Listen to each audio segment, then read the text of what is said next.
Hi, guys. I'm Marie. And I'm Maddie. And I am Carlton. Thank you for joining us today. So we are here interviewing Bud about what him and his team kind of do out there. And it's the 49th parallel? Correct. Is that right? Where did that name come from, out of curiosity? It actually comes from the 49th parallel, which is the Canadian-American border.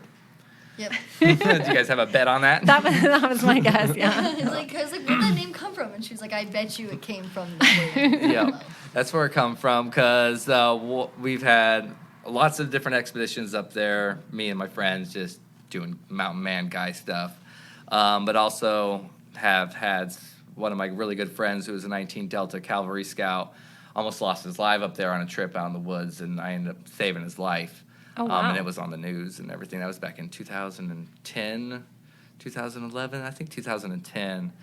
He ended up developing hyponatremia just out of the blue, 6 miles in, the hellhole, as they call it, so the Silesia Creek drainage, they call it the hellhole. Hunters call it that. So you can imagine like how brutal it is. So that, and then when my oldest daughter came up to live with us in 2014, 2015, she never been in the woods, really, not these woods of Missouri, but, no mountains and stuff like that. So I was taking her out, teaching her, survival skills, mountain skills, stuff like that, and kind of was like, oh, hey, let's do a father-daughter, kind of like mother-daughter type of thing, YouTube channel. But it was short-lived with her because she's not a mountain girl and didn't enjoy it at all. So I just kept with it. And it just was, at first, it was more of just, the type of gear I use, gear reviews, crazy, videos of our expeditions and things we do. And then it kind of got into the whole search thing with Sam Sayers is where it really blew up. Where it started? Yeah. Okay. It's because we did the Patty Krieger search in 2010. We were just going out for a day hike, me and a few friends, and Dave at the Rockport store. We stopped to get all, refuel and get supplies and snacks and stuff. It was like, hey, there's a missing gal up on Sauk Mountain. Went missing yesterday. Did you hear about it? We're like, yesterday? No. And he's like, yeah. He's like, you guys should go up there and, and help out. So we're like, okay, yeah, let's go help out. You guys look capable. He's like, okay, we were why like don't you geared go out. look? We were Yeah. planning on being out for 3 or 4 days anyways. So, hey, let's go be out in the mountains and do something good. So we drove up to the trailhead and, the command center, search and rescue, law enforcement, it's all there. And we're like, hey, we heard that there's a gal missing on the mountain. We'd like to come and help search. And instantly it was the first thing out of the sheriff's deputy's mouth was, well, are you search and rescue? Yeah. Well, no, we're not. Well, we don't need your help. You're going to have to leave. Yep. So we were like, okay, that's new on me, but all right, we'll leave. So we left, and they searched for another 2 or 3 days and then called it off. We're like, okay, hey, they're off the mountain. They called it off. Let's go up there and search on our own accord. So that's what we ended up doing. Ended up bumping in with the family and started coordinating with them. And me and, quite a few of my friends, we spent like a month and a half up there. We built this huge, massive lean-to, stocked it full of gear, pretty much lived on the mountain, scouring it until, finally the sun was like, more evidence was coming out. And the family, the son, Alan, was starting to believe that his mom was never on the mountain because of the type of boyfriend she had and some other things, details that were coming about. And he pretty much was like, look, I don't think my mom's on the mountain. I think she was murdered, totally put somewhere else. And I don't want you guys out here risking your life and limb for my mom when I don't believe she's on the mountain. So we ended up searching for her. We did go and search the Devil's Tower limestone mine. There was a rumor that her boyfriend really enjoyed hanging out there and that he might have convinced her to go out there and pushed her down a mine shaft. And the family reached out to search and rescue and law enforcement asking if they would go in there and investigate it, but they wouldn't because the lead wasn't strong enough and it was just too dangerous. So they asked me, like, hey, would you be willing to go in there and search this mine shaft and just get that off the table? And I was like, yeah, if you can get me the ropes, that I need to get down in there. Yeah. We'll go down in there. And You're like, that sounds like something I would do. yeah. And we did. We geared up and went down there. I got a YouTube video I think, on that. Oh, I need to go further back, I think. Of us going down there. The Sam Sayers case was the first time I had heard your name, like out and about, as far as like you being a part of the searches or you being out there. Right. And initially, I actually thought you were part of search and rescue because I just kept seeing your name kind of pop Yeah. up. And then same thing with the Patty Krieger case, which we've covered both of those Yeah. and Rachel's. So we've definitely familiarized ourselves with some of those And with the details. Patty, and there's there's a lot of people who have said, "Oh, Bud Carr wasn't even on the Patty case," and the reason why a lot of people think that is because I wasn't with, I didn't have that on social media. I wasn't big on social media at that time when Right. Patty was her case was happening, and then after when we were searching, so I wasn't really a big presence on social media at the time. So that's why, the only really people who know about us being involved in the Patty thing is the family, and the family. people who were out there, searching with me. at the Yeah, time. we've done that hike quite a few times. I think maybe like 3 or 4 times. Have you done the old trail? We have not done the old Because trail. see, that's where we operated from. It's Okay. about 6 miles off of Conrad Road. Okay. So we went up that trail because in the reports was she was going down towards the lake trail. Right. But they searched to the lake and didn't find anything. But if you're going down towards the lake, it V's again. So we've gone down towards the lake there, Yeah. and we've never gone past that area. So. So if you go further down, that'll take you all the way back down to Highway 20. Okay. Okay. Now, if I remember correctly, wasn't there a picture of her at the top with everybody? Yes, there was. Okay. Okay. But But we don't know what happened after that. we don't know what happened Yeah. after that. Yeah. Yeah. It's a crazy story. I Yeah, mean. and like with the Sam Sayers thing and the Rachel thing, and before Rachel was found, I was getting it the day before we went out there and found her, and even myself succumbs to the criminal aspect of something, abduction, Bigfoot, did a wormhole just open up and swallow these people? Because, when you vanish without a trace, there's no answers whatsoever. And when you're spending hundreds of hours out there and you don't turn up anything, your mind starts to, really, did an alien abduct this person? Because, man, you would think that we would find something, because I spend tons of time out here and I leave trace. So your mind wanders, but, a lot of people, I've had people straight up go, yeah, you need to go in and kick this door in because I think Sam Sayers is there. And I'm like, yeah, no. Or they're like, trying to go into the criminal aspect of it. And That's I straight up had to put breaking the the pump. law. Yeah, I pumped the brakes and I'm like, look, I said, I'm not a detective. I'm not law enforcement. If there's anything criminal or foul play wise, that's up to the cops. If I get involved in any type of aspect like that, that could taint a case. Yeah. I was like, I'm a boots on the ground in the mountains type of guy, and that's all I can do. Which is the best place to be, I think, if you Yeah. ask me. We run into that all the time, though, with our listeners or with even some of the family that we talk to, where they're like, there's just no way they're on the mountain still. But I just think that people don't understand how thick and how people can just really. It's really hard for people who don't know to Well, and also is we're out there surviving. We're not just searching flat ground. We are, not only are we looking for the missing person or a piece of their gear, but we're also looking to see that we're stepping in the right place. When we're out there, on a 45-degree slope, really it's survival. You're trying to keep yourself from being injured, keep yourself from going off a cliff, trying to, make sure that you're following a good line that's not going to lead to a cliff. So you have all this information that you're trying to process in your brain of, okay, I got to make sure I stay alive and I don't get injured and I'm stepping the right way, but at the same time, I'm also looking for clues of the missing. And all that compounded, you can miss things because of it. Yeah.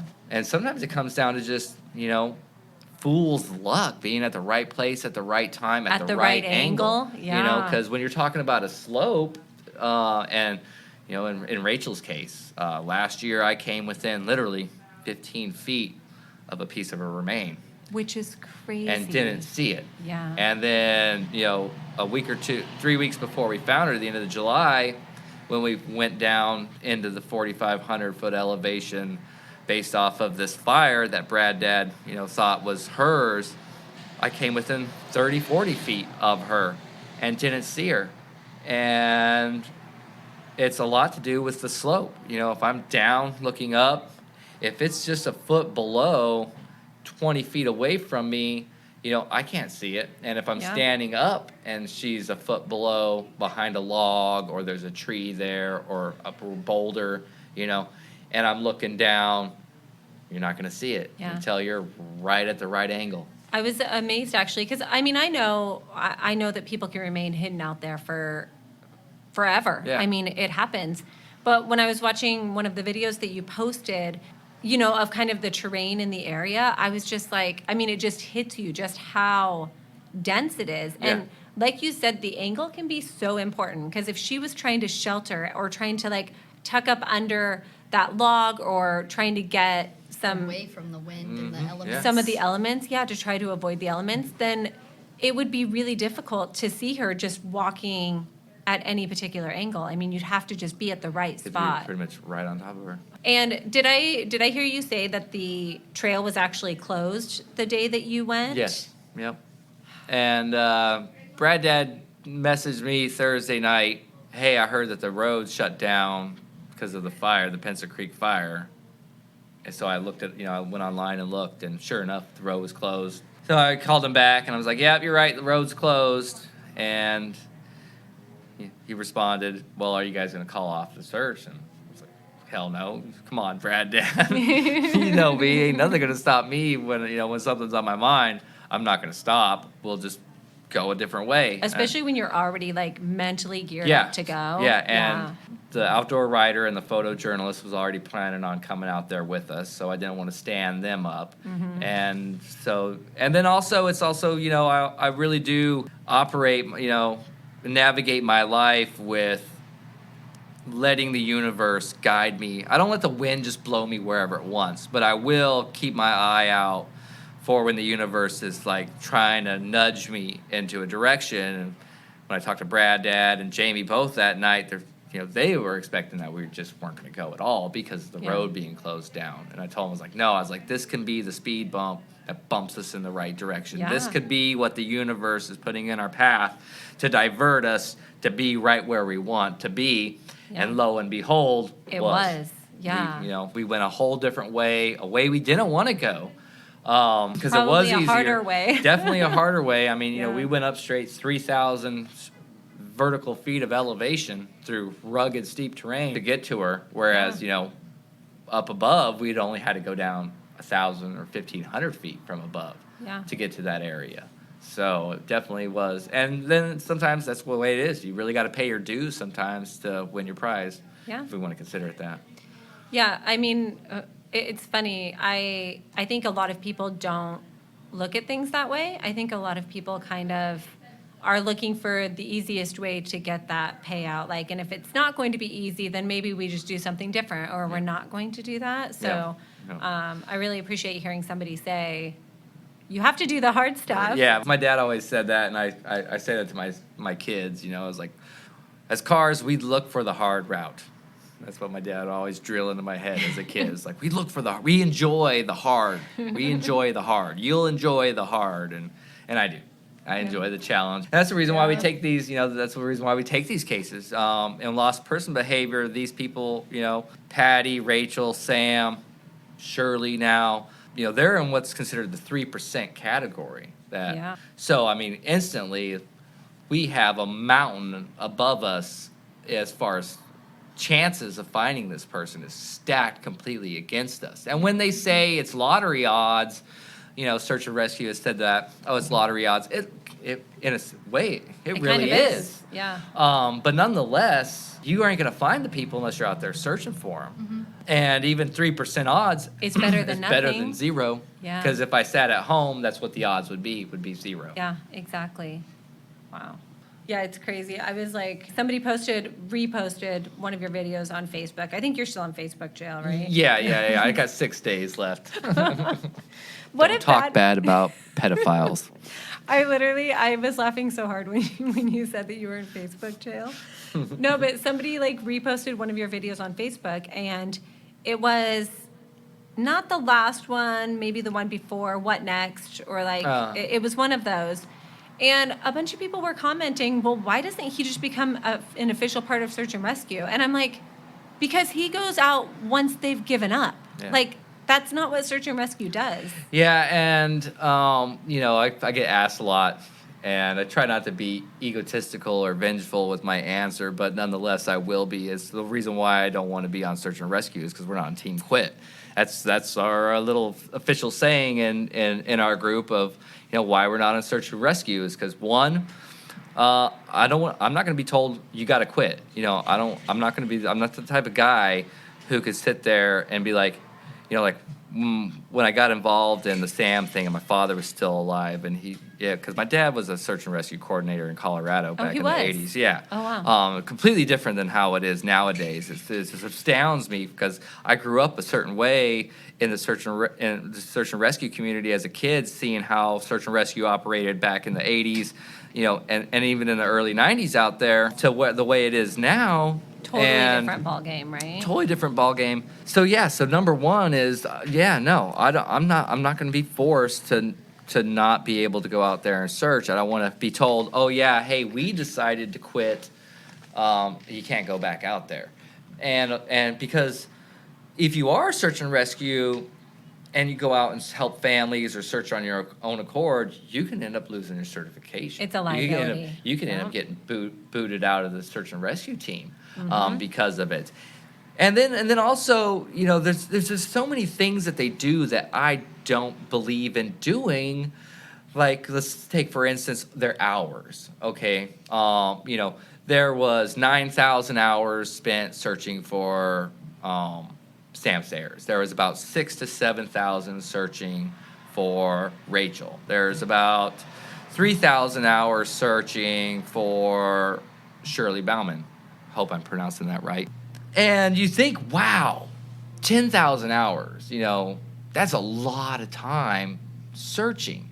Whereas to see me when I only track my trail mile. I don't track trail miles. My miles, when I say I have 100 miles of searching, that's just searching. That's not hiking up and down the trail. That's completely off the trail. That's not driving searching. there. That's not driving there. When I say I have 500 hours searching for Rachel, that's not the time I've spent on the mountain sleeping or hanging out at camp. That's the time I have off the trail, in the field, actually searching. Whereas with search and rescue, they take the moment you leave your house to the moment you come back home, all those hours are counted. Even your report writing. Phone calls, it's all counted. Why they do it, I honestly don't know. I can only speculate, and I won't speculate. And the outdoor writer Eli was talking to me about is why about the controversy of why search and rescue is so against what we do, or what I do and my team does, because we are doing a righteous thing. We're picking up where you guys quit and left off, and we're helping these families, and at the very least we're giving them daily solace that somebody still cares out there for my loved one and they're out there searching. I imagine that alone probably brings so much peace to their family members, because I have said this many times. If something happened to one of my daughters, I have a few of them, maybe more than a few. If something happened to one of my children, I don't know how I could move on with my daily life without being out there looking for them, without constantly just not being able to function, not knowing what happened. And I imagine that if I was in that position and I knew somebody like you was out there looking, I might be able to at least sleep at night. Yeah. And I'm kind of surprised that search and rescue would take issue with that. Well, I think the reason why search and rescue takes issue with it, like Eli asked me, because he talked to search and rescue, and there's going to be some, sections in the article that comes out about, the reasons why they kind of stand against me and the main thing, it seems like, it's my social media presence around these cases. And Eli asked me, he's like, so why do you do the social media thing? And number one is so I can be held accountable. What greater way to be held accountable for your successes and your failures than the people being able to witness you doing what you're doing? Another thing is it gives the family actually solace. Anybody could say, my dad said, you lead by example. Anybody could say, yeah, we've been out there searching for, 1,000 hours. But to show, to actually show the people, not only that we're out there searching, but that we are literally suffering. We literally are in a constant struggle of survival out there, and we're doing that for these people's loved one that's missing, and for them that's left here, in the aftermath.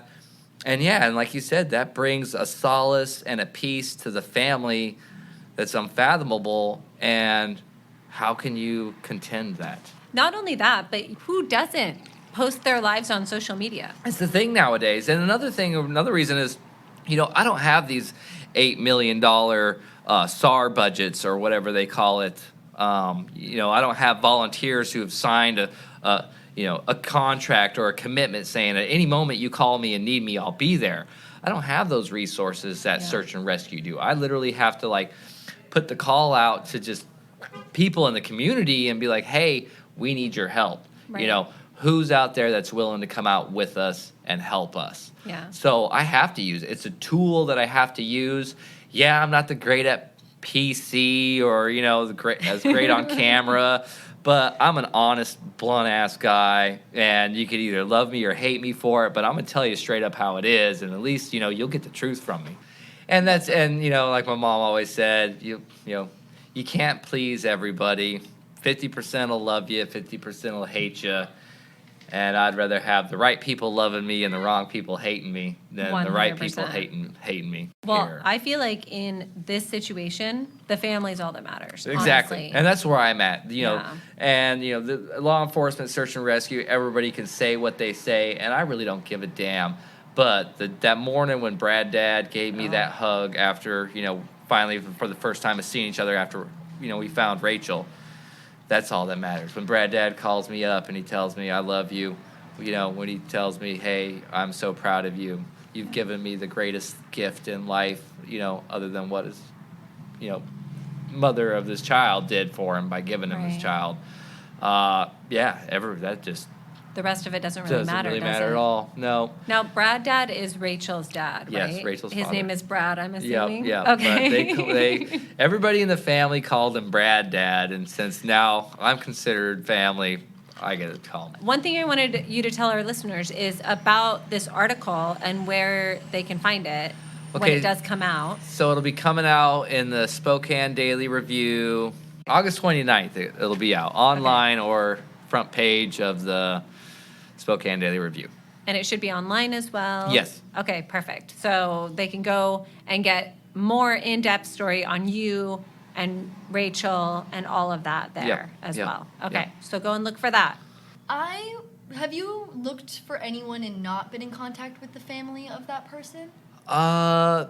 Yes, and that was Sage Adams, the 11-year-old boy who went missing on the Skagit last year. Was that the river? Yeah, the Oh. river incident. We were actually coming down from searching from Rachel, and when we were crossing the bridge through Marble Mount, we noticed lots of, they had the search and rescue boats in the water, search and rescue everywhere, and we knew, okay, something new happened.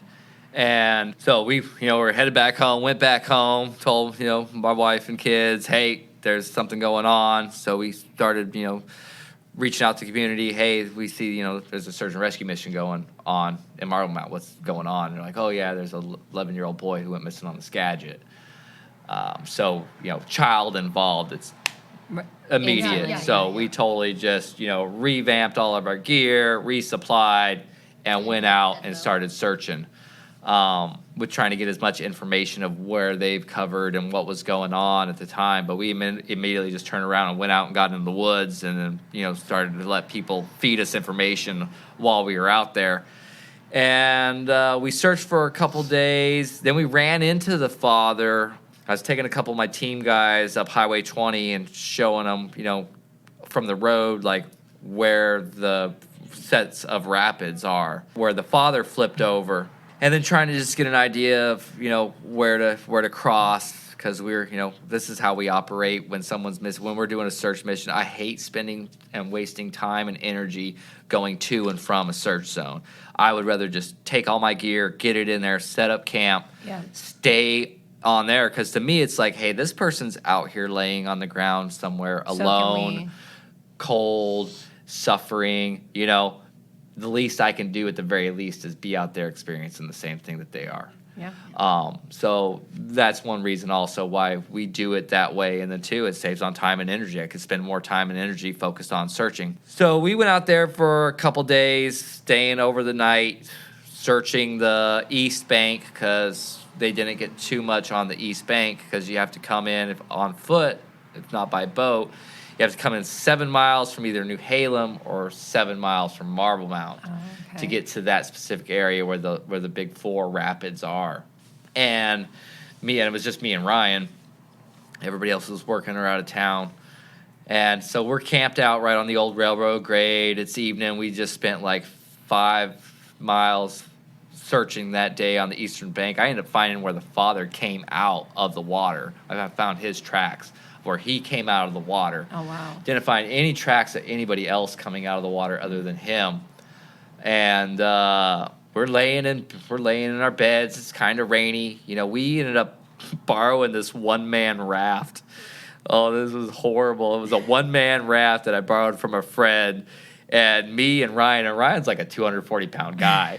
So we got myself, Ryan, our full backpacks of like 6,500 cubic inches of gear, you know, on this little I've raft. seen your backpack. It is not small. And I'm like just rowing across the Skagit to get us over there, which we do get over there. And we set up camp. So we're laying in camp that night, and all of a sudden we start hearing, you know, branches breaking coming towards camp. We're like, Bear, what's going on? And we start hearing voices. And we're like, who's out there? You know, identify yourself or you're going to be fired upon. You know, that's just something we say. Don't mean, you know, like, who are you? Well, who are you? And like, we're looking for our son. And we're like, well, we're looking for your son too.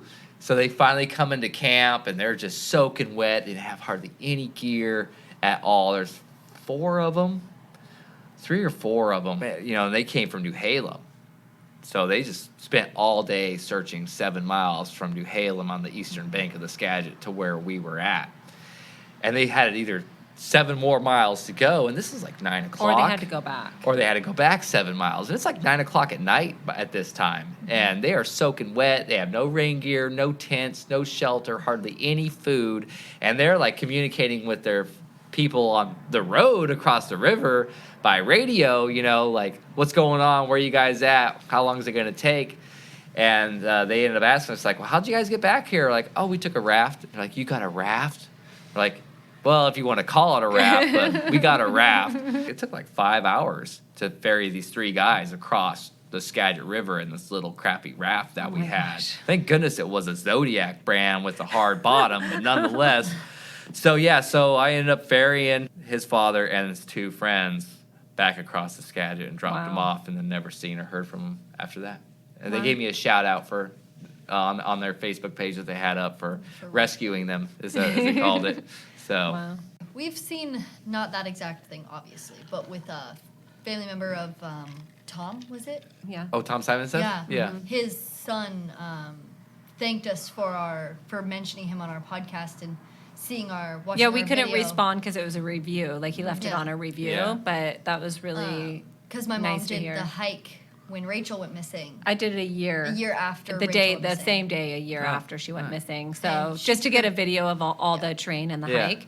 And it was the first time I had done the Hidden Lake Lookout, and I was amazed how difficult it was to follow the trail. And there was no snow when I did it. It was Yeah. a nice sunny day. There was no snow. It was great.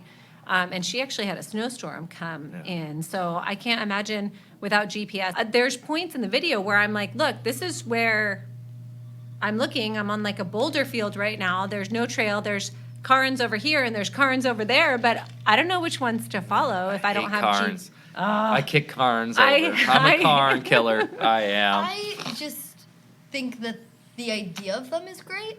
I Like, think, the, well- the idea of like trying to make it so people will know the trail. Yeah. I think I've been led astray more often by them Yes, than yes. than not, because I 100%. think people don't realize that people are following those sometimes, and Yeah. if you're setting them up in places where it doesn't make sense. Yeah. Or people sometimes will think that, oh, a cairn here, there's got to be a change in direction of the trail or something. And we encountered that the day Brad Dad came up this year. and we went out to this place because, all winter long, Rachel was telling him, that fire you found was me. I was there. That was my fire, Dad. She was telling him that all winter. Yeah. Because he found it at the pretty much the last search of last year. Was when him and his friend found it. And where did he find that At fire about 5,500 feet, right there before the trail hooks south. right? To the left. Oh, to the If left. You're going okay. up, Oh, and it okay. hooks to the left. Uh-huh. If you went straight off of there, boom, that's where the fire was Oh, at. wow. Right down in the trees, about 5,500 feet. So, he was having this sense, like, something just tells me that this is Rachel's. Something's just been gnawing at me that this is Rachel's camp. And Jamie wasn't so much on it. He really wasn't feeling anything and really didn't believe, because he's like, yeah, we never ate cup of noodles out in the mountains. We ate Mountain House, and there was a cup of noodle wrapper there. But the tidiness of how tidy everything was, the trash that she left behind, how tidy that was, really spoke to Brad Dad as his daughter. Well, it's funny too, because when Maddie and I go out hiking together, we will eat Mountain House meals because they're so big. We will share them. Yeah. But when either of us hike without each other, we do top ramen or cup of noodle. Right. Because It's like a comfort, like a Yeah. yeah. So there was this other place that wasn't far from the fire that we found that's actually going down the northern flank from the trail. So instead of hooking left or going straight west to where her fire was, if you hooked right down that drainage that goes pretty much right up to the trailhead, we found a little like shelter spot down there with some Mountain House wrappers. And we knew she carried Mountain House wrappers. Okay. So, and then based off of the gut feeling Brad was having, was like, well, Brad, I want to take you to this other spot, that looked like someone was sheltering here, ate a Mountain House, and then continued on moving. And I want to see if you get a feeling from that spot. Yeah. It almost killed him, getting him down and out of there, literally. I mean, he had a really hard time. But he got down there and was like, yeah, don't feel like nothing. It's someone left some trash here. He had nothing. But before we dropped down in there, we were coming up the trail, and right there before it hooks south, there's that one good steep ravine where the water's draining down through, and this 80-year-old gal is going down it. And at first I thought she was going down to get some water, or maybe she's going down to hide behind a big boulder to go to the bathroom or something. But I could tell by the way she's moving and looking that she thinks she's on the trail. Oh. So I'm sitting there watching her and waiting for Brad Dad and Ryan to show up. And then, I get ready to holler at her, and she turns around and looks up and sees me. And she's like, is the trail up there? Oh my gosh. Yeah, the trail's up here. Oh my goodness, I've missed the trail. And believe it or not, right there was a cairn. Oh So my she God. saw the cairn. Of course there and thought the was. cairn was a marker that the trail went down instead of across the boulders. So yeah, I loathe cairns. Well, I'm glad kicked I'm them not the over. only one. I kicked them over. Yeah. I'm a cairn assassin. We'll help you out with that when we're out and about.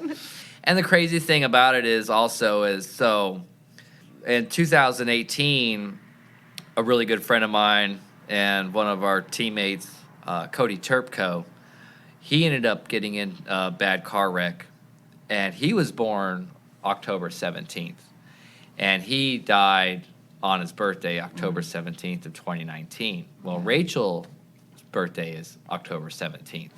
Wow. And that weekend, I wanted to do something, to go and get up high in the mountains and go talk to my friend, that's in Valhalla. So I was actually considering two different lookouts to go and stay in that weekend. One was the Mountain Lookout Tower. I don't know if you guys ever been there, but it is awesome. It's quite a bit of a feat to get there versus Hidden Lake.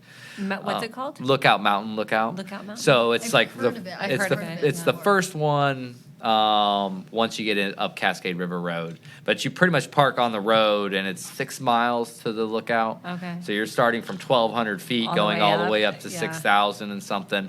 So it was either that one or Hidden Lake Lookout. I was planning on going to that weekend. Wow. And I always check weather reports before I go out in the wilderness, especially Same. alone. Yeah. Because that was my intention, was to go out that weekend alone. I'm And pretty sure I've heard you say multiple times, don't go in the woods alone. Yeah. You also say that and go out in the woods by yourself. Yeah. So, I'm So hearing a lot of apparently hypocrites both here of us in this don't room. take our own advice. Well, the thing about it is you have to be able to, we all have double standards in life, Yeah. and we all have our own hypocrisies, and that's just human nature. So you got to embrace it. So yeah, so and I have done lots of solo missions, alone. One thing that we always try to tell our listeners is, add this to your list. Like, do this before you go hiking. Do this while you're hiking. Do Carry this. this while you're hiking. Right, like increase your chances for survival if you're going to go out there. We always try to give our listeners advice, and we've had this happen, we've learned from this. What would you say is the biggest piece of advice, or the piece of advice you find yourself wishing you could have given or giving people on a regular basis? I'd say the best piece of advice is the more you know, the less you need.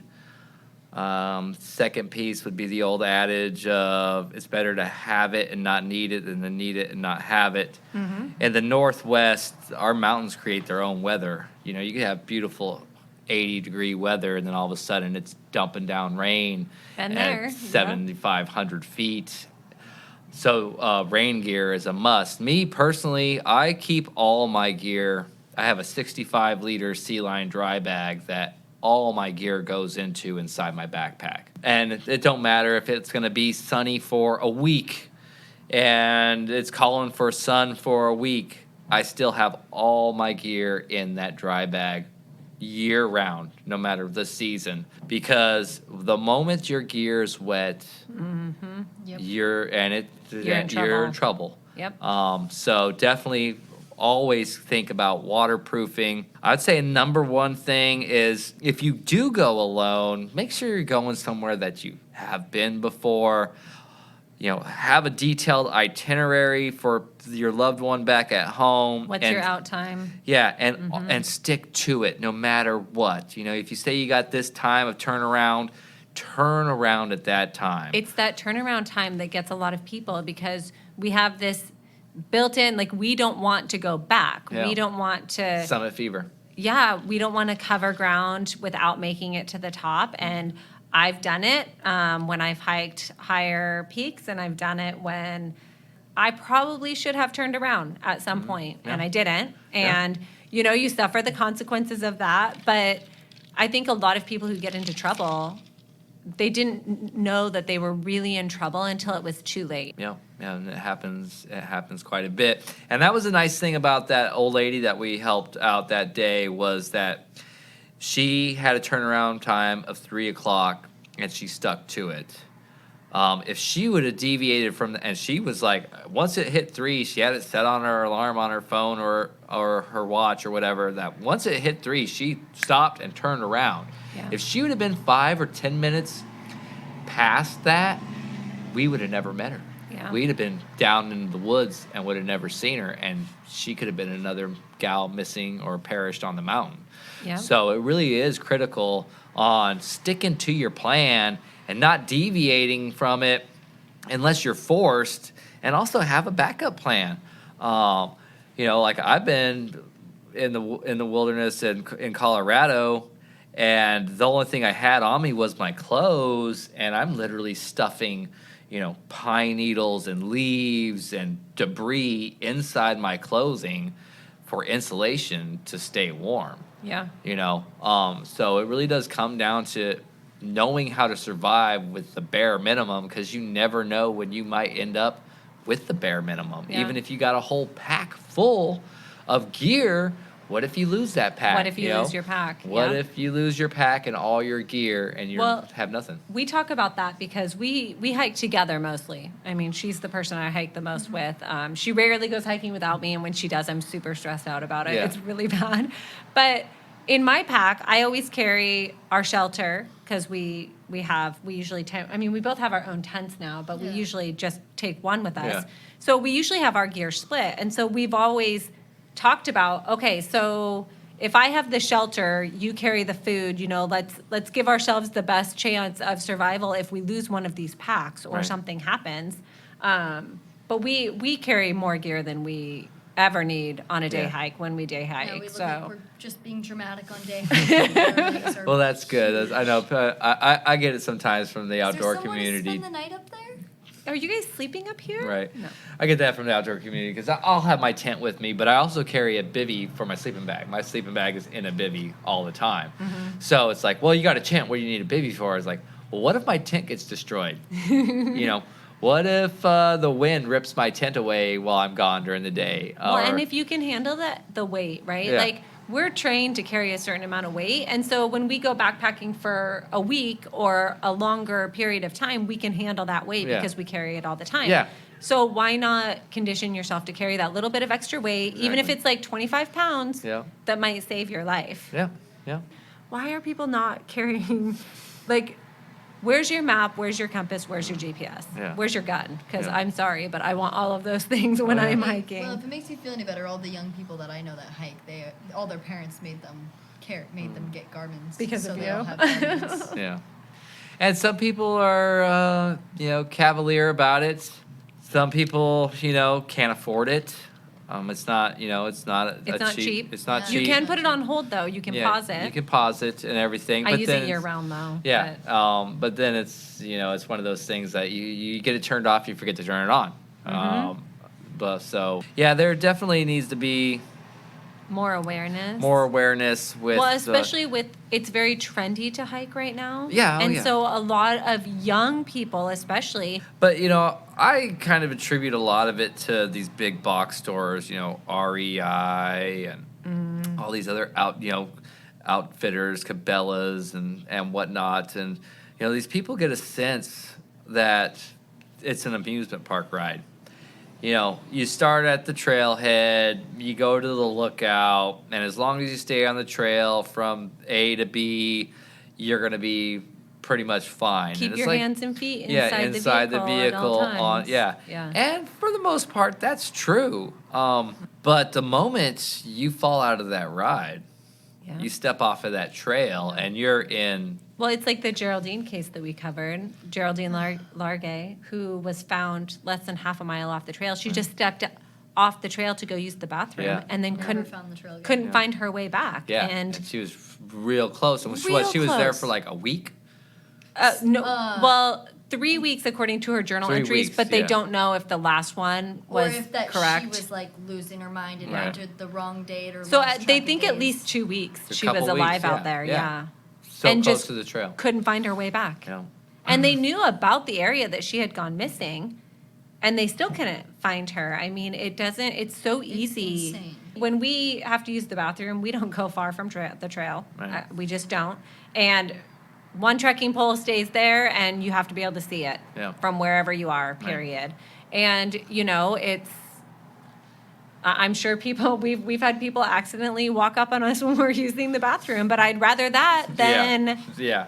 Then something bad Then get happened. lost, yeah. For sure. So, the national park system, the national forest, and I don't know, have you guys done any research into like what the statistics are on how many people are missing in we've Department of actually Interior lands? we've actually had a lot of trouble finding accurate stats. yeah. So you For that. and you will. Mm-hmm. The best guy who has come up with a super conservative figure is David Pilates. So he says that there's about 1,700 open, missing, vanished without a trace cases Yeah. in any lands that's governed by the Department of Interior, and that's super conservative. Yeah. Since just the 90s.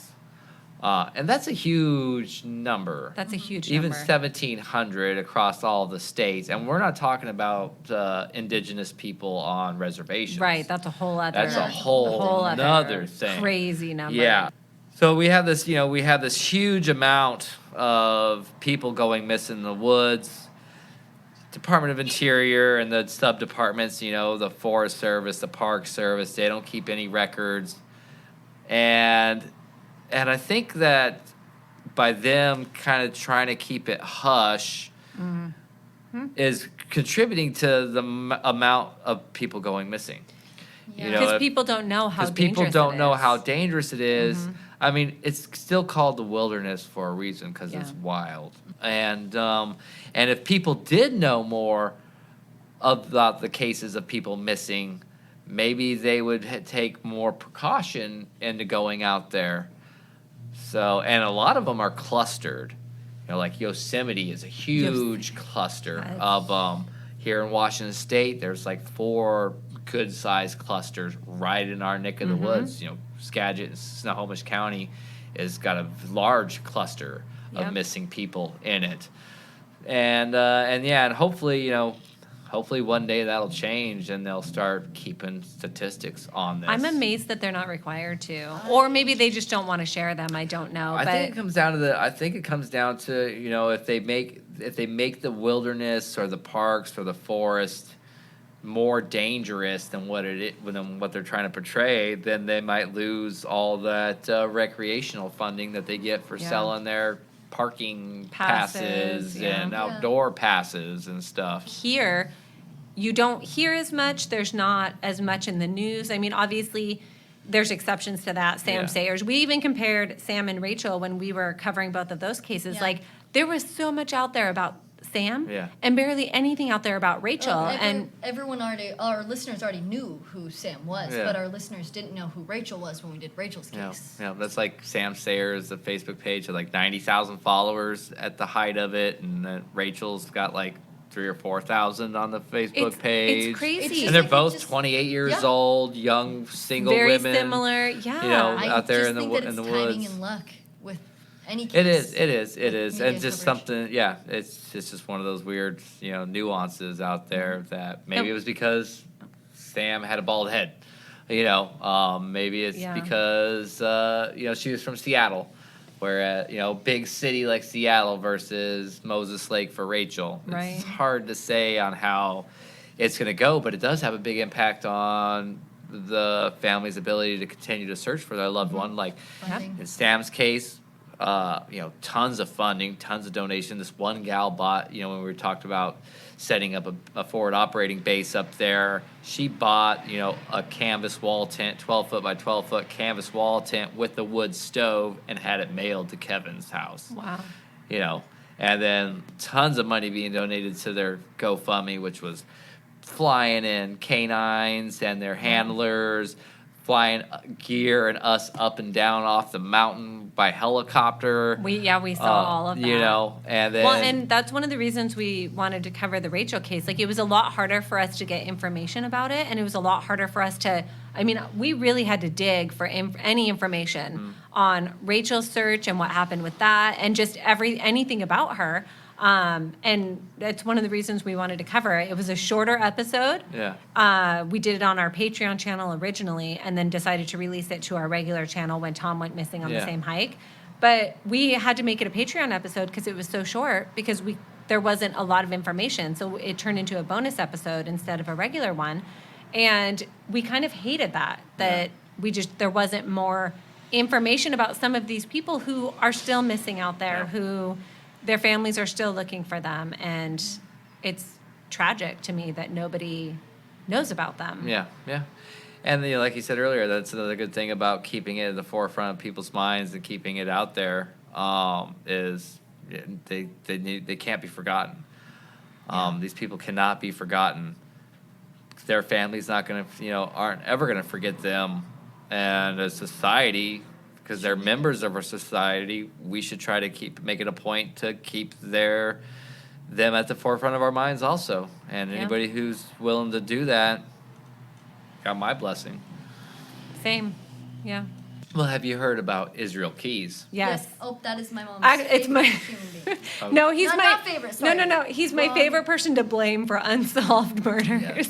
So Well- anytime there's an unsolved murder, I'm like, wait, hold on, I need to go look up where Israel Keys was at this time. Yes. and what state he was in, because Oh, he's been all over the U.S. he's been all over. Damage. Oh, There yeah. are some cases where, because we covered the main one that he was arrested for before he. The Alaska girl. Yeah, yeah. Yeah.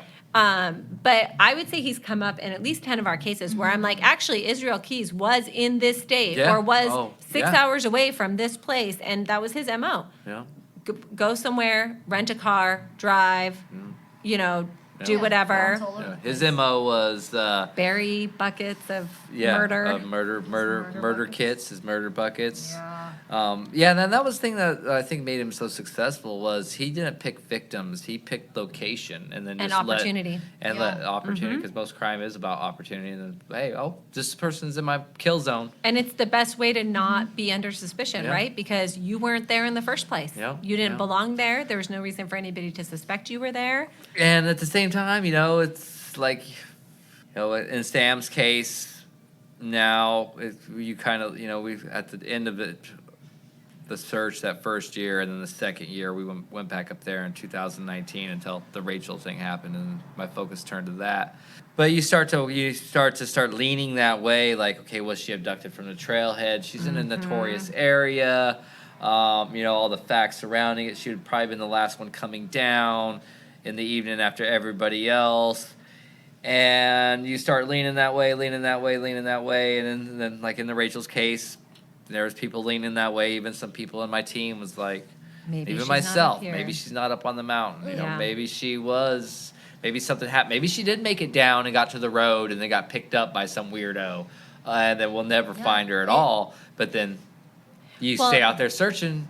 One of you the find things her. that you had said was her dad had said that he had 3 things in his mind. That Rachel's dad had 3 things in his mind: that she perished on the mountain, that she was on a beach in Mexico, or that she was locked in somebody's basement. And that, I literally almost started crying when you said that, because that, I feel like I would drive myself crazy with those possibilities. Well, Oh, then yeah. especially after everyone, you have all these people that have been searching for your kid, or you looking for Sam or Rachel. And no sign. Like No for sign. so long, With and no nothing. one's found anything. It's so hard for you to still be like, she's on the mountain. Like it's hard for your brain not to want it to be something else. Because how often do people vanish without a trace, other than human intervention? Yeah. I mean, it happens in the woods, but Yeah. other than that, not so much, right? Yeah, I right. mean, Yeah. It's just crazy how people can vanish like that. It's so hard to wrap. Like, even no matter how many cases we do, how many stories we hear, how much we look at these cases where these people really do just go missing in the woods and something happens and they're just. Yep. well, and here's the thing about people going missing in the woods. They usually have their gear with them. So Yeah. if you don't find them, you're most likely not going to find their gear, Yeah. which means there's no trace of them, right? Unless Um, they purposely leave stuff. trace. It's crazy. But it's pretty cool. We actually share a lot of. We share a lot with our podcast and your followers. We share quite a few at least, because we had so many people were tagging us in your lives. Yeah. Oh yeah. Every time your posts. live would come on, I would get like Right. 10 DMs from people like Cool. I'm like, I'm already on, you guys. Right. Like, Already watching. thanks. I'm already watching.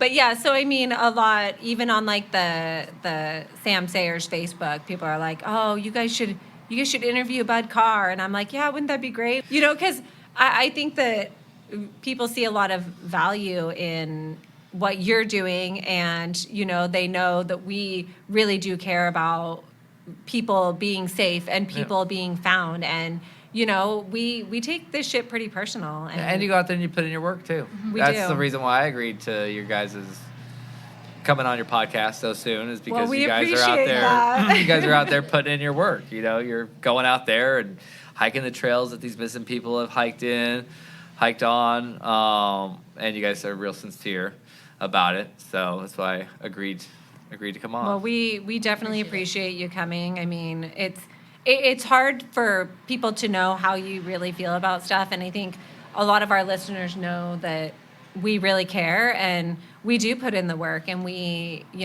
care about our mountains and our woods and and the people are out there. and the people that are out there. So, I mean, And the mission at hand is bringing these families of the missing peace and resolution. Yep. You know, because I'm a parent, you're a parent. Yeah. The unknowing is the worst. The worst. Would be the worst. Yep. I agree. And, outliving your child Ugh, is the only thing I that could can't. come close to that. There was one thing I wanted to mention that I've been getting asked a lot, and I put it in my video, and you'll respect this and understand this. But a lot of people have asked me, what did it feel like to find Rachel and bring her home to her family?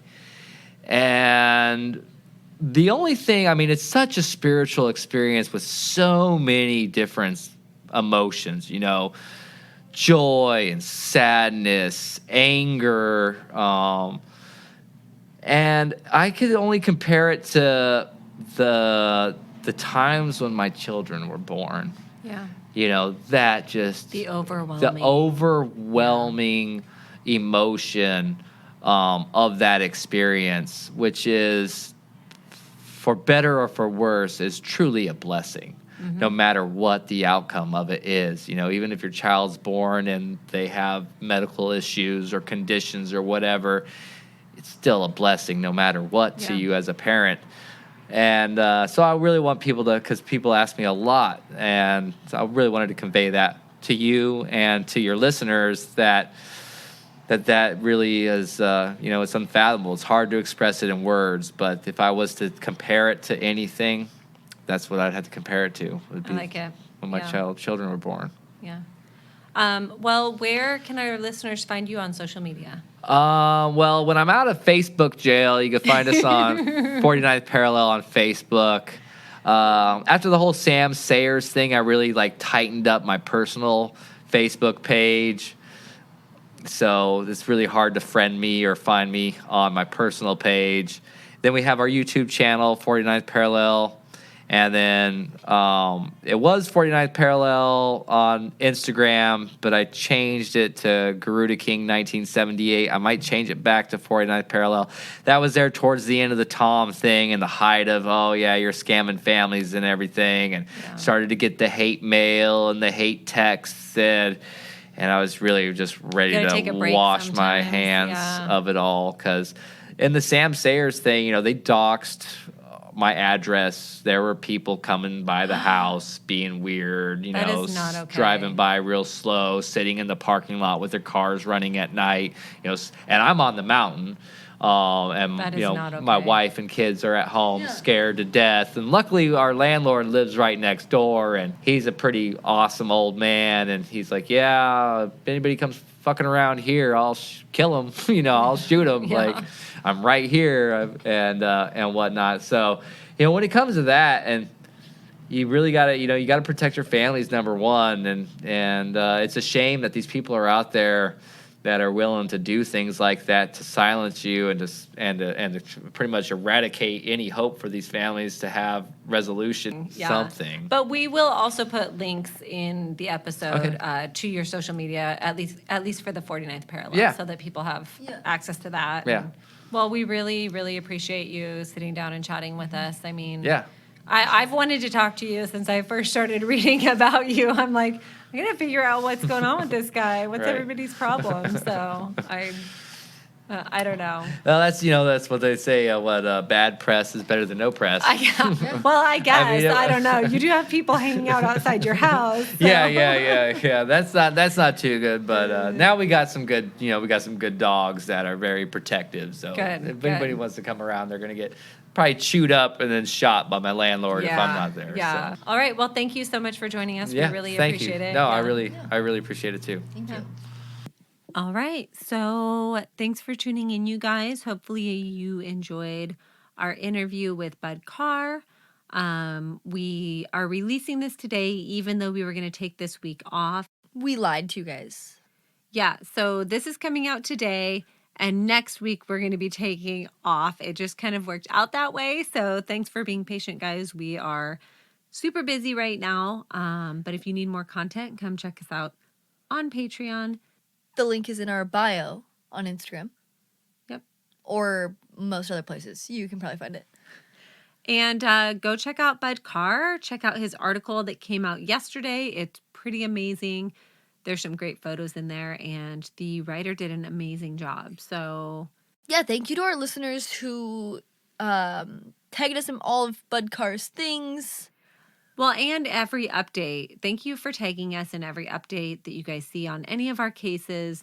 We really appreciate it. You guys are amazing. You're the best. So, thanks, guys. And we will see you not next week, but the following week. But we will still be posting on Instagram. All right. Bye.